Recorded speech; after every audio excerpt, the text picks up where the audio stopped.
Ready, ready, ready. Well, guess what? We're live. Thank We're live. It's good to have you on. you so And much. yeah, listen, guys. This is the Social Work Race podcast, and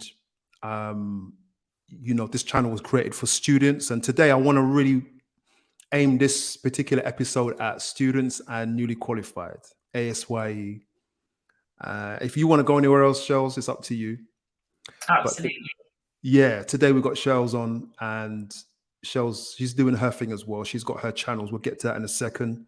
But please share, please subscribe, please download, do what you have to do to support the channel, because other social workers need to know how real it is out here in the game. And that's why we're doing this. We have had a long day. And as much as we look like $1 million right now, I got in at what? I've just finished my food. I've been eating this pear just now. Listen, it's real. And kids to bed. Listen, I'm on it. So we are dedicated, guys. 100%. If you hear me crunching this, have mercy. So Shell, nice to have you on. You came on willingly. Yeah, man, you came on willingly. You came on swiftly. Tell us a little bit about yourself and tell us what you're doing whilst I munch this in the background. Absolutely. So obviously this is a social work podcast. So I'm a senior social worker or senior practitioner. I'm currently employed in a MASH, and I will not be sharing the location. I do not do that. I have my own YouTube channel, I Am Shells, where I do a few videos on social work, ASYE, assessments, etc. And I also have a podcast, which I'm a half of, Mama Drama Pod, and that's basically everything motherhood. I'm wearing a rude t-shirt at the minute, but yeah, that's what we are. So I'm doing quite a lot of things behind the scenes as well, and I will have my own kind of consultancy mentoring thing setting up in the works at the moment. So that's basically me in a nutshell. By the way, I am a mum, I'm married, I'm a wife as well, and obviously I've got family and friends. So that's me in a nutshell. Yeah, you got to do your social life. And listen, before we get into it, how do you do that and do your job? I don't know. I ask myself the same question every single day. People ask me this all the time, like, how do you actually do it? And I just don't have I honestly don't have the words. I couldn't tell you how I do it. I just do it because it needs to be done. I just get on with it. I just manage, literally. Just winging it, like we're all winging it, literally. It's just something that I just do. Today, this week has been very, very heavy, but we can get into that. Yeah. Okay, lovely. So I've got a list of questions for you, and it's really geared towards helping people understand what it is to be a social worker, what to prepare for. I know you won't hold back. And before you go into it, did I just say that you don't know the questions? You don't really know the questions. I don't know them. I don't know them at all. Not really. I don't know them at all. But you said, yeah, man, I'm good. Off the cuff, I'm good. So literally off the cuff, let's get it cracking. That's what you're gonna get. But before we get into it, how did you get into social work? That's a very good question. I was asked this the other day on a panel. It's interesting. I actually wanted to be a child psychologist, right? So I've really been interested in like how the brain works, why people do the things that they do, why they act the way that they act, etc. And I was like talking to my mum, and I was like, Mum, I really want to get into child psychology. Obviously, I'd finished my GCSEs, doing my A levels. I studied philosophy and ethics, health and social care, English literature, and business studies. So a range of topics, but health and social care was definitely in there, and the philosophy and ethics as well. So I was like, anyway, Mum, it's time to go to uni. Like, I really, really want to do child psychology. I'm really interested in that. And the mom was like, darling, I don't know whether you're going to get a job as a child psychologist straight off the cuff. Like, I don't know what that looks like. I don't know what that route is. And it's very niche. Why don't you try going into social work? So I was like, okay, you know, when you listen to the older generation, you listen and then you follow. So that's what I did. I went to uni. I studied at Hertfordshire. How many yonks ago now? I can't even get the year right. But yeah, I studied there, and I done my undergrad degree in social work. And that's basically how I ended up in social work. Okay. Question: what do you love about your job? What do I love about my job? Do you know what I love? I love talking. So for me, the talking side of social work, I can sit there and I can talk to a family all day long. I can gist in the team. I can have conversations with my colleagues about cases. I always bring ideas. I always have conversations in team meetings, just depending on my mood and frame of mind at the time. But I just like talking, and I feel like a core skill within social work is communication. I just think it's very, very key. It's what we do. It's like our bread and butter, knowing how to communicate with other people so you can get the best out of them. So that's probably the best thing that I love about my job. Communication, talking to people from different cultures, talking to people from like with different experiences, and just gaining insight into their lives, their lifestyles, how they've grown up, and just understanding them as a person and as a family. Yeah, that's definitely my favorite thing. Okay. What's the side for? You know what? I'm waiting for the negative. So the next question is, Yeah, go on. challenges stroke negative aspects of the job. Okay. How many do you want me to give? Come on. I'll stop you when you get to about 30. 30? No, I don't think I've got 30. I'll give like, okay, challenges, I would say, are the complexity of cases. Okay, so what team do you work? Can you say what team you work right now I'm in the MASH, Multi-Agency Safeguarding Hub. I do not case hold. I'm even doing more of an ATM role, which is assistant team manager role, which basically I allocate cases out. I review all the cases that come into local authority. I'm in the inbox. I'm sending things across to managers, sending things across to teams, and I'm really making those threshold decisions. So the team that I work in now, basically, and I will describe the MASH to anybody who's trying to get into MASH, you're literally like the front door to anything that's coming in. We have to deal with any and everything that comes in. It may not be for children's services, it may be for children's services, but we're dealing with it, and we're just literally like throwing it to and fro where it needs to be and dealing with what we need to deal with, which is basically children's safeguarding. So that's the team that I'm in now. This is off the question, but I have previously worked in A&I, assessment and interventional referral and assessment. I've done that for a few years. That's very fast paced. You get all of your cases, you run with them, knocking on doors, playing knockdown ginger, section 47, lack children, children who are asylum seeking children, children who are going into, care section 20. What else do you have? You can have a case that literally blows up and you're going into court. Luckily, I've been one of them social workers that hasn't had one of their cases actually go to court. I've been privy to proceedings, I've been called to court, and I've had to do X, Y, and Z. But I've actually not had a case escalate or get to that point where I've had to hold it and then go through the whole court process. I've done pre-proceedings, I've done legal planning, that whole route. But yeah, so that's as far as my skill set or experience goes. But the challenges with all of that. Come on, lay it out. I don't know where to begin. Let me do assessment and intervention or referral and assessment. If you're working or you decide to get a job in referral and assessment, I think the biggest challenge of referral and assessment is the fact that you're overworked and there's a level.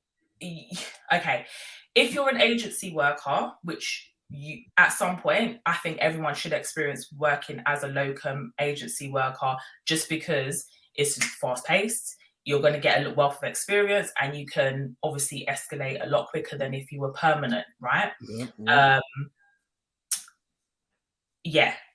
What I'm saying is that in an assessment team, you are literally a hamster on a treadmill. That is literally all I can say, especially if your agency, you can go to a local authority.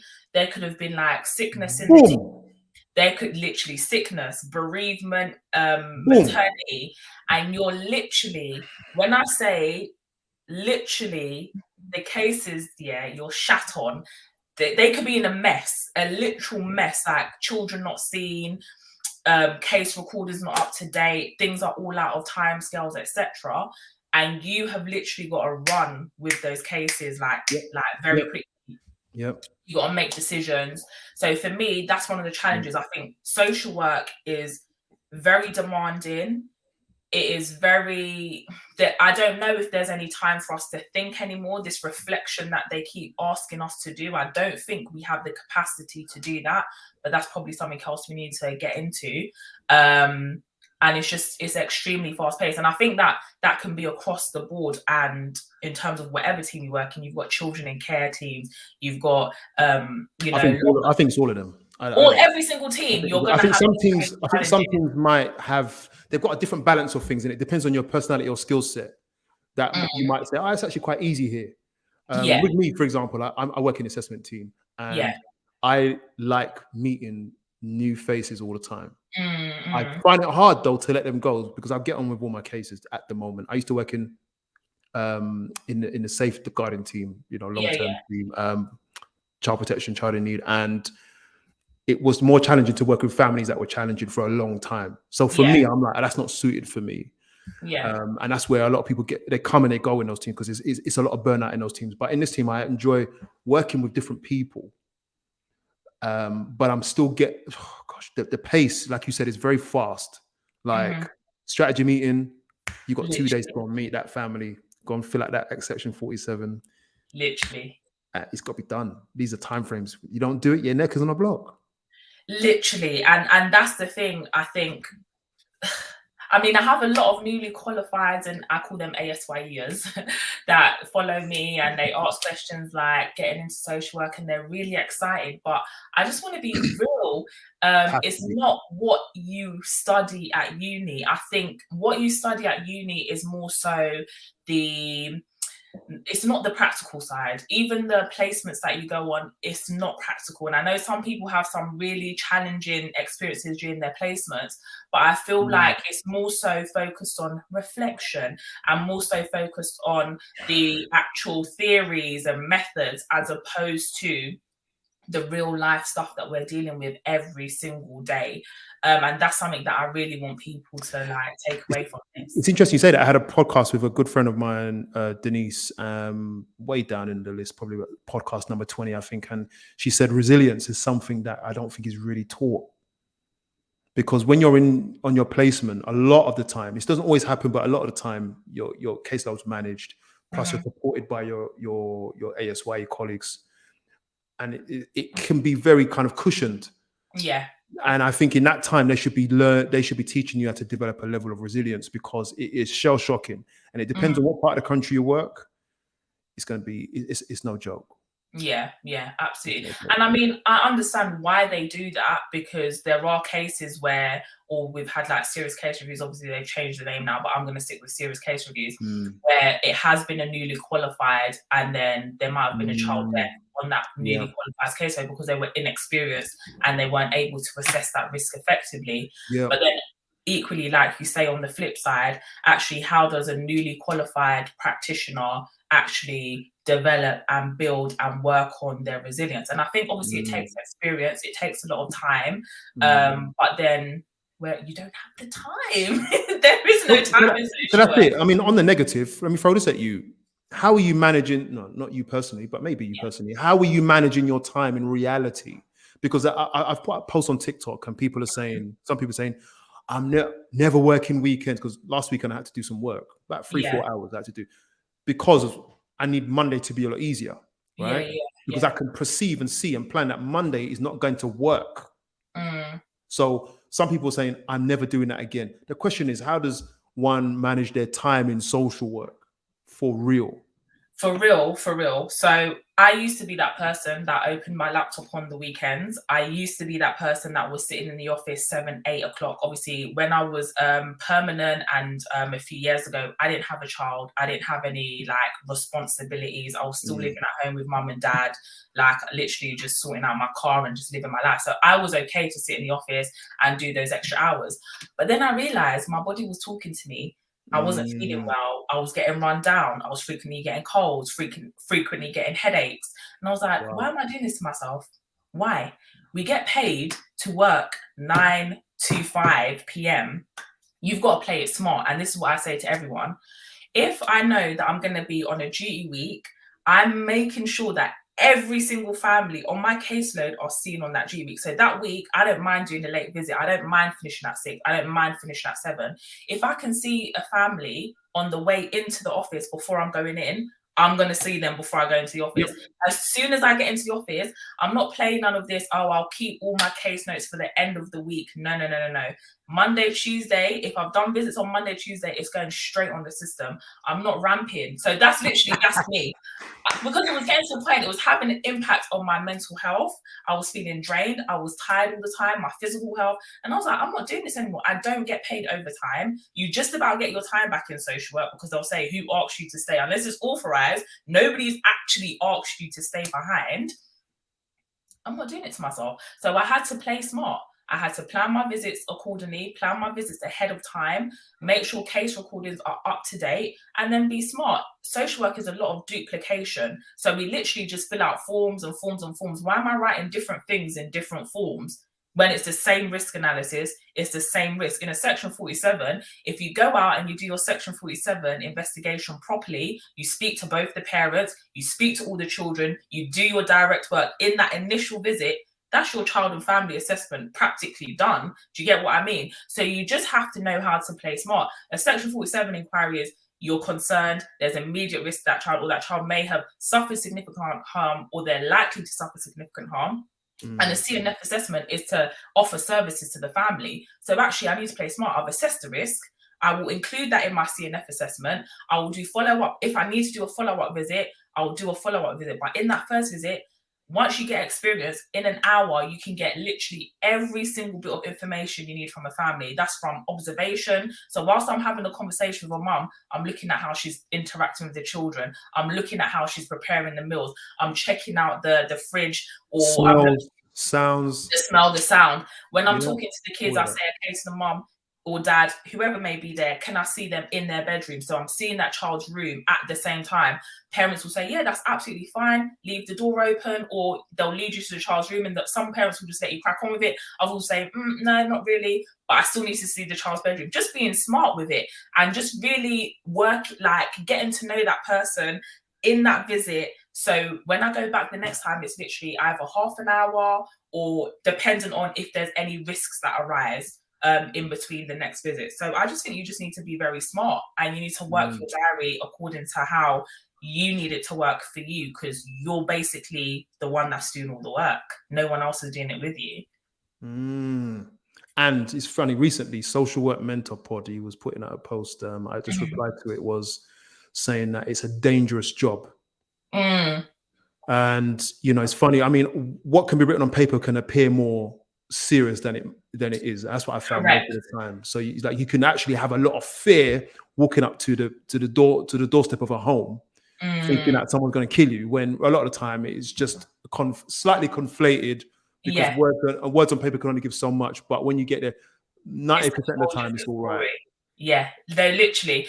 And I mean, obviously, I've worked in London boroughs, I've worked in cases where there's been high risk DV, stabbing cases, gang cases, all of those cases. And obviously, we're going out there, we're by ourselves, essentially. You only do a joint visit with the police if it's Section 47 or they're really concerned or worried, etc. But other than that, you're out there by yourself, and you just need to know, okay, cool, you've read everything up, you've had a conversation. If you are able to get a parent to a point where they're no longer swearing at you on the phone, they're actually, come to my yard, come and see me, come check the kids out, then you know everything's going to be okay. If you feel like, no, they're very resistant, they're very hostile, then go there with your backup, go there with your trainers on, and make sure you're ready to run. So you can run. That is literally all I can say. I never used to wear office attire. I was always in my jeans and my trainers, because if it's time to run, I know I can run. Do you get what I mean? You need those Jordan 1s, man, I tell you. Literally. But on a serious note, it can be very dangerous. So you definitely need to make sure you've got your phone next to you. If you drive, make sure you don't park in front of the house. Park maybe further down the road. I never really park outside the house. Don't do it. And just so you keep yourself safe, make sure you've got your manager on speed dial or whatever, or whoever 999. whatever. Let people know where you are in the office, or have a buddy that you can have conversation. A friend in the office. Everyone's got a friend in the office that I'm going to so and so's house. You know they've been a bit sketchy. I've told you about it already, and then just keep yourself safe, man. All right. I'm moving this around now. Do your thing. Yeah, man. All right. So here's a question off the cuff. Correlations. What are you seeing a lot of, or what are there pairs of behaviors that you're seeing a lot of, or is there something that you're seeing regular? Are you talking about in terms of like concerns that are coming in? Yeah. Okay. Yeah. I mean, DV has always, domestic violence, that's always been something that's always been there in social work. It's human nature where there's going to be conflict in families. So that's neither here nor there. I'll say what I'm seeing a lot of at the moment is just social media. I blame everything on social media. The kids' exploitation. When I say social media, I'm talking about children, just like they could be as young as 10, 9, 8, sending pictures of themselves naked to some random person that they've met online, like TikTok or whatever, and they have no understanding of the implications of that, no understanding of, obviously, this is a stranger online that I've met. I don't know them. Like, just because we're talking, it doesn't mean we know each other. They could be I just, like, kids, it doesn't register. And then the lack of awareness from parents is just like, yeah, they have TikTok, yeah. And parents don't really know what you're exposed to on these things. So I think I'm seeing a lot of like sexual activity, underage sexual activity, seeing a lot of, there's always exploitation, the CSE. Yep. A lot of gang exploitation or concerns about county lines. But I think that's been something that's been brewing. So for me, I'm just like, it's something that's been going on for a long time now. And I'd probably say, interfamilial sexual abuse as well. I've had a lot of that this week as well, and that's been quite heavy.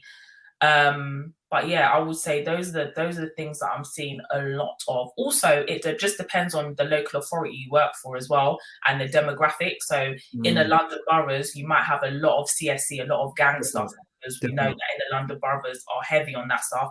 Whereas a bit further out, you might have a lot of drug and alcohol issues from parents, neglect, and stuff like that. So it just really depends on the demographics. If you're in a local authority where it's heavily populated with Asian minorities or ethnic groups, you might have a lot of forced marriage. And I'm not stereotyping at all, but that's just what it is. What happens. Yeah, I'm just being real.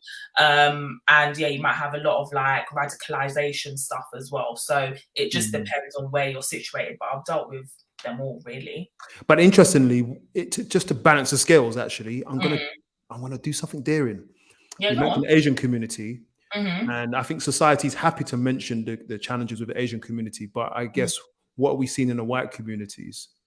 Now, you can answer it if you want. You want to go there? Go there. Go. I absolutely don't mind. I'll be very transparent. I mean, in the white community, we typically see sexual abuse, in my opinion, a lot of drug and alcohol use, and domestic violence. I would say those are the main things. And I think now a lot of the maybe white boys who may be affiliated or trying to get into a certain lifestyle, etc., there might be a lot of gang stuff as well.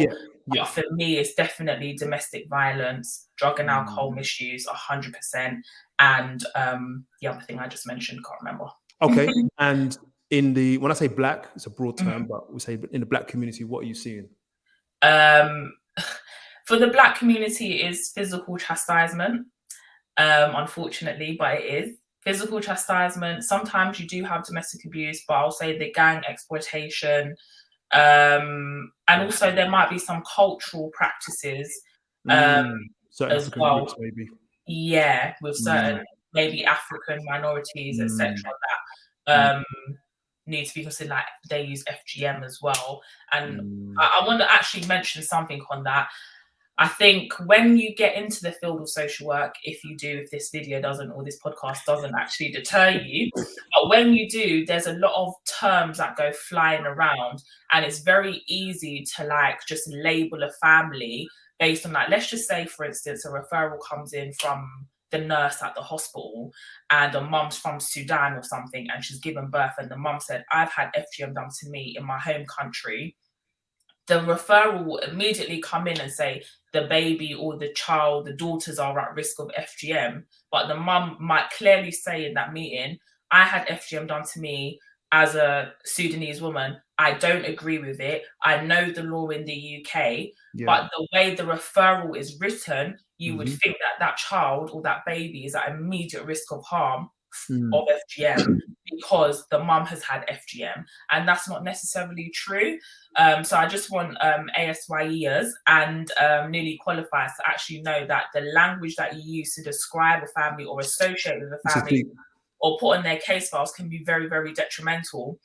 So it's always good to use words like possible or possibly or alleged, because it's not actually factual until it happens, unfortunately. Or it's interesting you say that. I really love what you brought up there. For example, if there's a case of DV and you hear that dad has been monster, and mum is giving her version of events, it's easy to fall into the trap of presenting mum's version of events as the truth. And that trap I will not fall into again, you know. And at the same time, we have to capture accurately the voice of the people that we're working with or for, I should say, because like you said, the nurse who's well spoken and the doctor and the school and the designated safeguarding lead and the chair of the ICPC meeting, these people can, well, not so much the ICPC, but chair, but there are other professionals at the police who will present a version of events, but we are the ones who sit down and capture the context of it all. Absolutely. And I think it's just very, very key. I always, whenever I'm like writing case notes or I'm doing stuff, I try, it's very easy to fall into the trap because we use jargon, we use terminologies all the time. And it's easy to say, oh, that FGM family, or we like when we're talking to each other or talking to a manager, for instance. But I always remind myself that actually I could come into contact with children's services for whatever reason. Someone can make a malicious referral against me. Easy. My neighbor could report me easily. And then I've got a social worker calling me up, and then I'm labeled as such and such. So how would I feel if I was reading those notes? So that's always what I try to have at the forefront of my mind. And this is where people say social workers lie. No, I mean, we don't lie. And do you know what? We don't lie. I can't speak for every social worker because there's liars in every life, right? I can only speak for myself. I only record what I'm told. Now, you have to remember, when someone tells you information, it has to go through your brain, you're processing it, and then you're typing it. So it's never going to be verbatim what that person has said. Okay. And this is the thing with social work. When I'm recording notes, I'm only recording what I'm hearing. At the end of the day, we're all human here. So a mum or a dad could say something. And then when I've taken it, I've made my own interpretation of it. Then someone else has read it on the system. They've interpreted it in their own way. So it's very easy for information to get lost or to be miscommunicated. But I genuinely don't feel like social workers go out of their way to lie.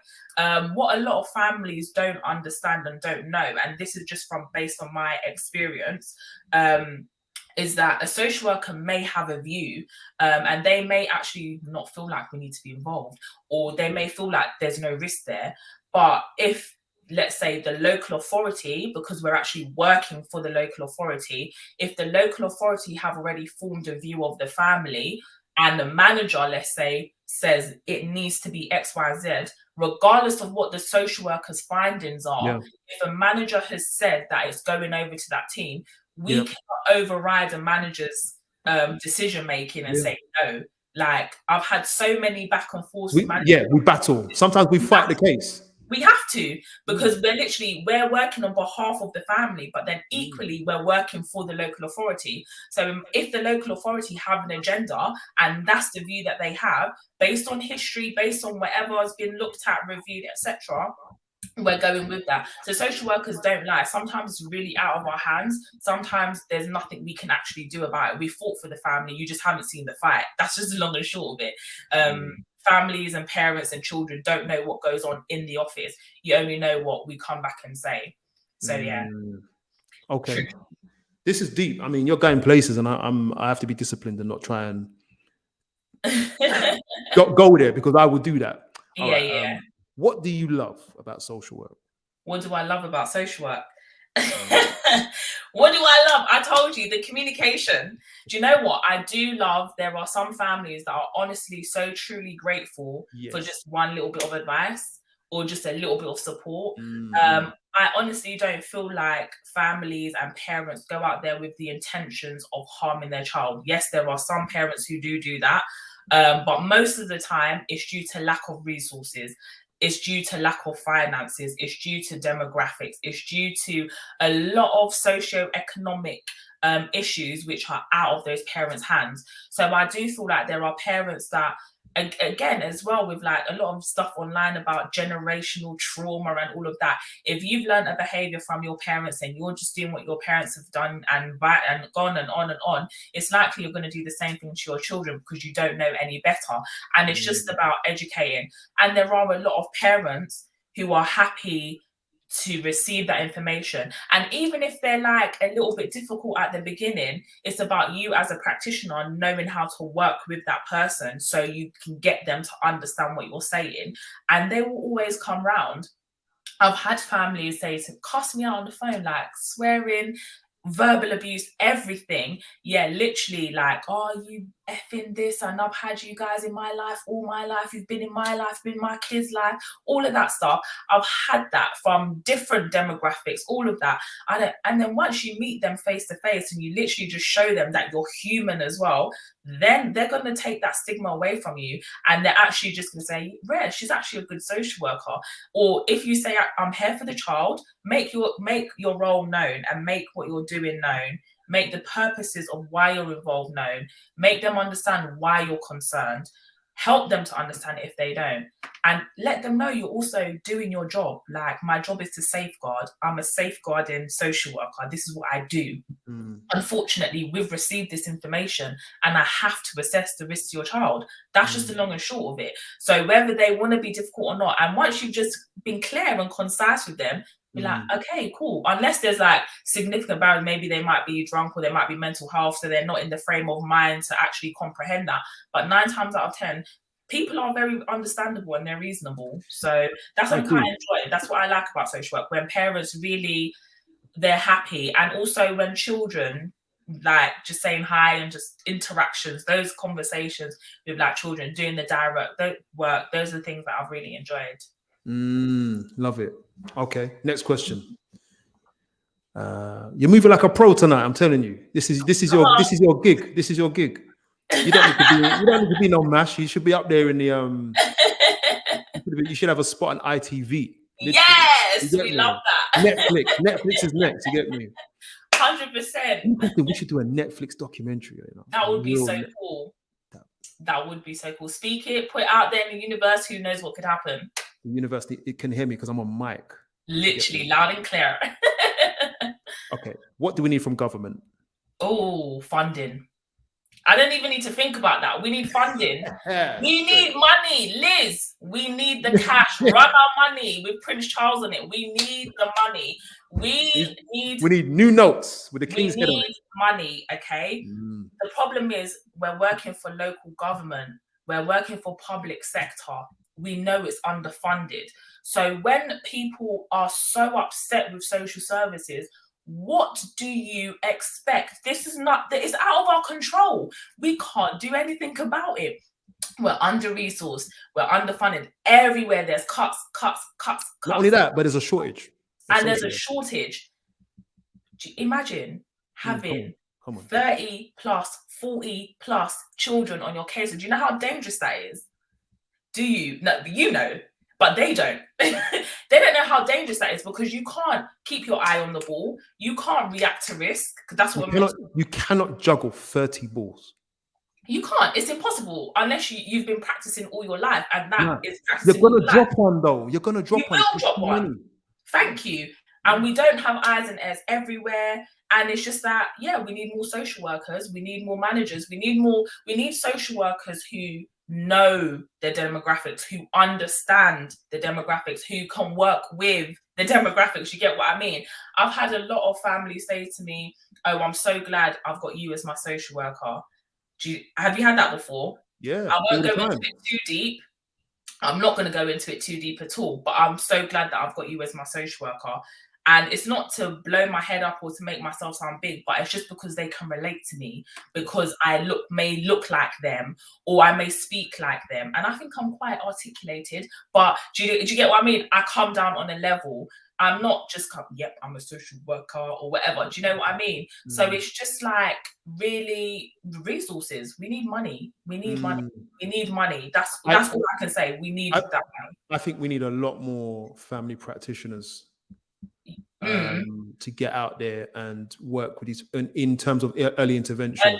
yeah. Mm. I agree. If early intervention was 10 times better than what it is, we would have less cases coming in, because they would be doing that work, that low level work where you have, let's just say, a family, there's a lot of, they call it neglect, but it's because of lack of resources, because they live, Mm. let's just say, in a 2-bedroom flat. There's 5 Mm. children in there. Mum's got mental health. She's depressed all the time. She can't get the kids to school.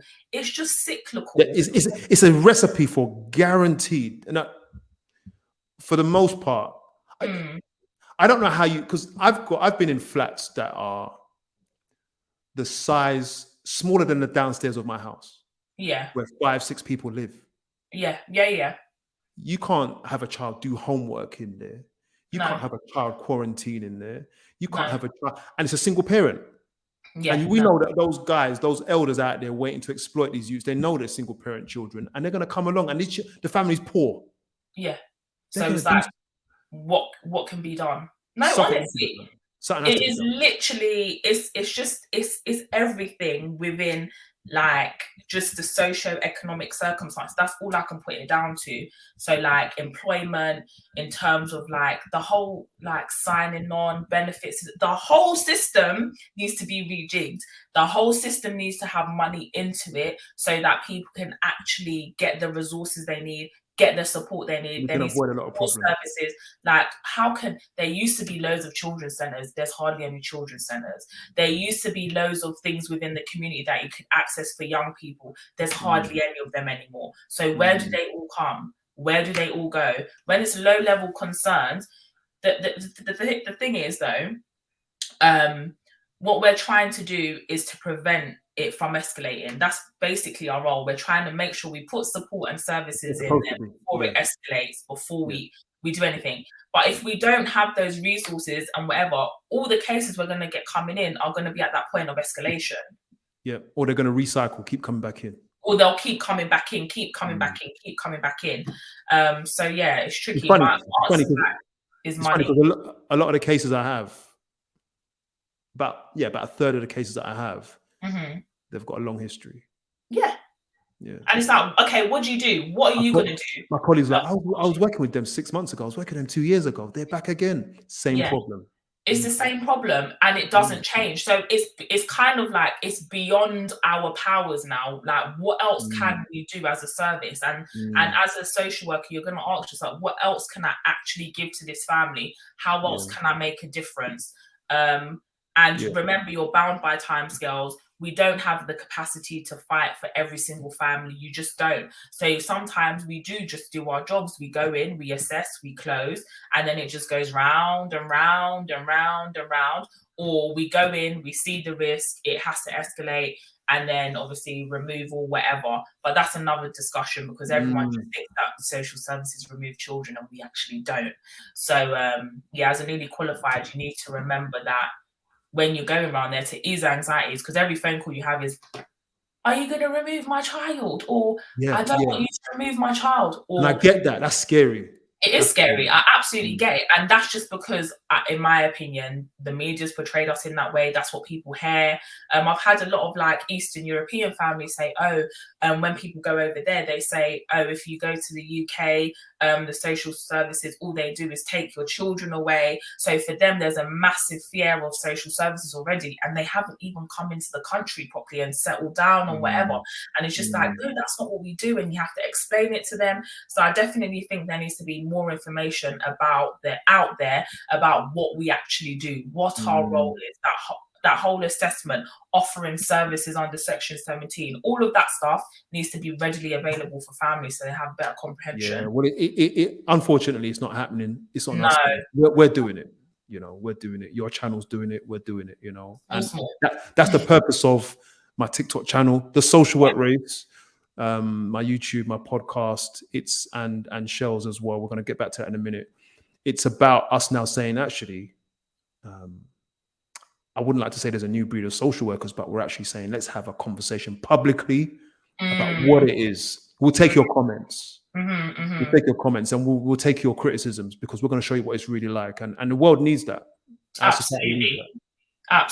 I think, like, I don't understand why there is such. I understand that obviously we're registered, we've got to be professional, etc. But I honestly don't see anything wrong with sharing the realities of a role or realities of a job, because people are going to come across this content. They need to know what they're getting into, just so they're well prepared and they're well equipped for the challenges that may arise. Because some people, they may not have any challenges, or, you know, it might be easy-go-lucky for them. So, yeah. Well, you know what? I mean, this is my work whiz at the moment, and my jeans, whatnot.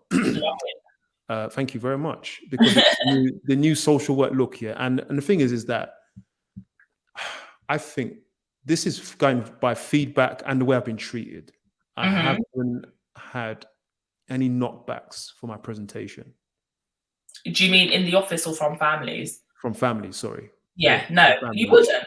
You wouldn't know. They appreciate, because I think that when I was growing up, I saw, not in my family, but I saw social workers, because I grew up with around a lot of foster children. I saw social workers, trench coat, tie, suit. Yeah. It's a barrier. Absolutely. And I think the language and the law and the badge and the dress is a barrier between us and the families. It creates fear and tension. And that's why I'm like, actually, let me go in it in a different style. And I've been criticized for this heavily on obviously, I'm always referring to TikTok because it's a mad place. What, on TikTok? Yeah, people have come for you because you're wearing a hoodie? No. Yeah, well, not only that, but the way I'm talking now, because I can talk very good English, but this is how I'm talking today. I'm saying that people come to me saying, people don't understand. The thing about TikTok, I can get into that as well. Like, we code switch. Like, in the office, if I'm having a team meeting, code switch. If I'm having a team meeting, obviously I'm not going to be like, I'm not going to talk like that. I need to articulate myself. But then obviously I am who I am. So some parts of me are going to come out. This is who I am as a being. I've grown up in a certain area. I've gone to school in a certain area. And this is how my words come out. Yeah. And in terms of me, like, being, you know, I'm talking with my hands. This is me expressing myself. It's expression. Yeah. So people need to realize that social workers, we're professionals, but we have lives outside of work. So we're not always going to have our professional hats on. And B, I'm not at work right now. I'm delivering content in my personal capacity, and we're having a conversation. And I'm not going to sit there and articulate every single word and, you know, speak the Queen's English. For what reason? Well, you know what? I code switch with the families. Yeah. If they can handle it, I'm going to talk like I'm talking now. 100%. I have had not one problem. And I work where I worked in London, it was even better. I work where I work now, which is out of London, not a problem. Okay, that's good. Yeah, no, for me, that's worked really well with families, and I'm gonna keep it 100 with families that look like me. So I mean, like Black families. I'm gonna keep it $1 with them, because I don't want to see my people in the system unnecessarily. Yeah, so I will 100% go down to that level and say, what is going on? And I've literally had those conversations, and it's like, they're not even taken aback, because like, well, she's not dressed like Bear Smart and whatever, do you know what I mean? She's done, I wear my hoops in the office. Who's going to tell me something? Who is going to tell me to take my hoops out? I wear my hoops. It doesn't mean I'm any less qualified. I know what I'm doing. I know how to write. I know how to articulate myself, as I keep saying. I am educated. However, like I said, when you're working with people who are vulnerable, who are, you know, you need to get down to their level. Get down to their level. Trust me, it will work, and you will progress Be leaps yourself. and bounds, because they will appreciate the fact that Yeah. you haven't looked down on them. You haven't come in like you know it all, or you're a smart ass. Nobody likes a smart ass. Okay, you're coming in there because you've got a job to do, and you need to be firm with it. But equally, know how to communicate. Know what family. Obviously, dependent on the family. Do you know what? I've had professionals who have had open on my case that are doctors and stuff. I'm not going to go in there talking like, yeah, yo, so you're on my. I'm not going to talk like that. Do you get what I mean? I'm going to sit down. I'm going to have a conversation with you, and we're going to actually bottom out why you've come to our attention. But can you see what I've done there? I've literally just switched the tone of my voice, and there we go. So people on TikTok are very sensitive, and they You know why? think Because quite a number of people. I've got a lot of people who were in care who feature in the commentary, and I want that. I want that, and I get their pain, because being in care is a mad thing, right? Yeah. Absolutely. I want to go into it more, but boy, I got one more. Let me see. 2 more things for you. Two more. Okay. 3 more. 3 more. 3. Boy, if you got time for 3, I've got time for 3. Come on, 3 more. all right, let me see what we've got. So, all right. Go on. One piece. What's your top piece of advice? Can you keep it to 1? Can I give you 2? Come on. All right. So number 1, you are only one person. You cannot save the world. You are not Superman. You're not Superwoman. You're one person, and you can't save the world. And what I mean by that is that we have so many struggles. You're going to have a lot of cases that you're working on. You're going to have a lot of things that you're trying to do all at once. You might have a case in child protection, one child in need, one section 47, one that's about to go to court. You can only do as much as you can do. Please do not come and kill yourself, because I guarantee if there was a study or there was data, I bet a lot of social workers have mental health problems or needs or issues. Let me catch you there. Yeah. Social work has the highest mortality rate of any profession. Go on. There we go. So with that being said, you can only do as much as you can do. I always say to myself, I'm replaceable. Yeah. If something happens to me tomorrow, factually, my job will be out there advertised, and they will fill my post. So at the end of the day, you have to look after yourself. Before you help anyone else or try to help someone else, make sure you are good. That is number 1. Number 2, I would say definitely for a newly qualified, if you're just coming into the role, if you don't understand something, or if it doesn't make any sense to you, or you're really not grasping things, don't be afraid to ask. The only way we learn in life is through asking questions. You won't know if you just sit there and you hold it in, or you don't express yourself or whatever. Don't be afraid to do that. That's what you've got supervision for. That's what your colleagues are there for. That's what your manager's there for. Definitely have those conversations. Obviously, if you're somebody who gets quite annoyed or angered, take a moment, walk out the office, breathe, come back, reflect. Use that tool that they like to throw at us, reflection, and literally let your voice be heard, because you have a voice for a reason. And if you feel strongly about something, or you don't understand something, or you really disagree with something, make sure you make it known, and make sure it's documented as well. You sound like that's a good piece of advice. You sound like you're saying that from a management level. You're seeing firsthand maybe some of the classic mistakes that are made, some of the apprehensions that are made. Those would be my 2 pieces of advice. Okay, here we go. Let me try this. Try it. This is a reflective couple of questions. Okay. 3. I got 3. Okay. I want you to finish the sentence, but I want you to reflect before you answer. Cool. And it's through your eyes as a professional, as a social worker, and as a person, as just you. Okay. Yeah. Finish a sentence. I am.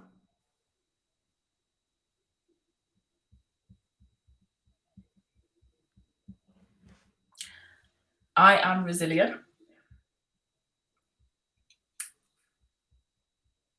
That is full stop, yeah? Okay. Do you want me to elaborate? Do you? You can. Okay. The reason why I say I'm resilient is because I know that there's a lot of things that have come my way throughout my years in social work, and I'm still here and I'm still surviving and I'm still doing my job to the very best of my ability. So I would definitely describe myself and say that I am resilient. Celebration, mate. Okay. Mhm. I will always. I will always, and I will always do this, I will always challenge. And I say challenge because the role that I do now, I'm challenging people to think outside of the box. Okay. So if you can't do X, have you thought about Y? And if you can't do Y, how are we going to get back to X? So I will challenge. I will challenge myself to be the best practitioner that I can be day in, day out. Even if I don't feel it, even if I feel crappy, I'm going to challenge myself because I know my capabilities. Equally, I will challenge things that I don't agree with. And I think I've made that very clear on here. If I don't agree, or if it does not make sense to me, it's not following processes, it's not following protocol, procedures, etc., or guidance that we have, I will challenge decisions or things that are put across me. And I will most definitely challenge families, and I will most definitely challenge parents, and I will not be afraid to do so. So You'll challenge management decisions. yeah, 100%. I'm about to do it tomorrow. Okay. I had a cheeky look at my laptop before I came on here, and I saw an email, and I have a challenge to make tomorrow. So, yeah. Okay, last one. Mhm. Actually, I've got another question at the end of this, Go on but then. yeah, okay. But this is one more for this section. All right. Yeah. I have. I've got knowledge, baby. I am knowledgeable. Remember, I feel that you're every day you work with different families, and that's just building up what you know. That's I don't want newly qualified or ASYEers to come into social work thinking that, oh my gosh, I don't know anything, I don't know what I'm doing. Every single time you meet up with a family or you have any type of interaction, that's you building up your knowledge. So you're knowledgeable, you know what you're doing, you know your stuff. All got our degrees. Whether you worked hard for it or not, whatever, but you've got the degree, you've done the reading, you know how to apply theory, you know how to apply it to practice, but then do you know the practice? So that's another element to it, but you've got the knowledge. So just exercise what you know and be strong in it, be firm in it, believe in yourself, believe in your decision making. And like I said, referring to your first point or a point before, if you don't know, just ask. Wicked. All right, I'll go one more. Last one. Mm-hmm. What's your number one piece of advice to parents? Number one piece of advice to parents is drum roll. No, I'm joking. Please, I beg, remember that we're human, okay? We're not robots. We're human. And that's all I'm gonna say. We are human, and that's me talking to parents from just like saying when we're doing a phone call, please, I know there might be a lot of stigma about social workers and you might have heard a lot of things, but the verbal abuse, the aggression, like imagine I'm sitting at my desk, I'm doing things, making phone calls, doing that. I might have not even had lunch. And then I'm hearing someone shouting on the phone. I could have had a terrible day trying to get into the office. And then you've made it 10 times worse by being so rude and just rude for no reason because I've made a phone call. And the reason is because we've got a referral and we've got to follow up a referral. Your anger should be painted at the person who made the referral, okay? Because they've clearly not had a discussion with you. They've clearly not told you why they've referred it in, and they've clearly not sat down with you and had a transparent conversation. We are just doing our job, so we're only human. When we knock on your doors, please, just let us in. Don't be at home and act like you're not at home. Please, we just want to do our job because that makes our job either easier, because actually I could say this parent didn't engage and the typical, and we don't want to label you in that way. We don't want to. We want to work with you. We want to assess. We want to explain why we're involved. We want to offer you support. We want to explore what services there can be for your child, for you. And then we want to leave. As much as you don't want, I say this to families all the time, as much as you don't want me in your house, I don't actually want to be here. I'm going to keep it 100 with you. I don't want to be in your house at 6 o'clock. I want to go home and eat my dinner just like you. So make my life a little bit more easier. And like I said, when you talk to parents in a certain way and you help them to understand that you're human too, that I'm breathing like you, I feel like you feel, etc., they will 100% get it. Like, yeah, I agree with that. Yeah. Listen, man, you've put it over so well. This is why you're a pro. Yes. This is why I had to contact you, because you put it over so well, and I'm inviting you on officially for part 2.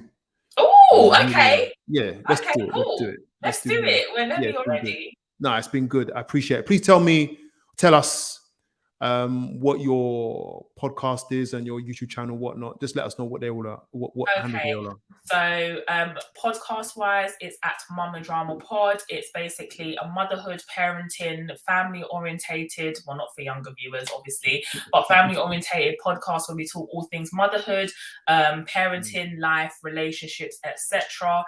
We release bi-weekly on a Thursday at 7 p.m. So make sure you check out our content. We're on TikTok, YouTube, Instagram, and all social media.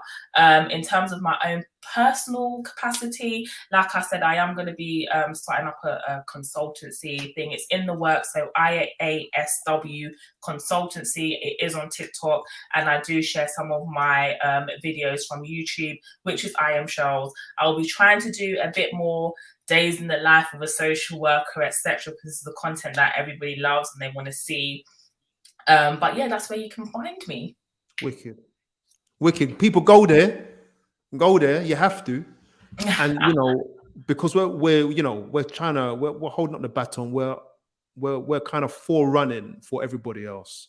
And the support you give us is the support we're going to give you. So we appreciate your downloads, your listening and whatnot, and your commentary as well. Don't hesitate. Shelly, I want to thank you so much again for joining the channel. Guys, please subscribe to all of that you've heard and share. More importantly, share. Shelly, thank you. Guys, we're signing off. No problem. See you soon. See you guys.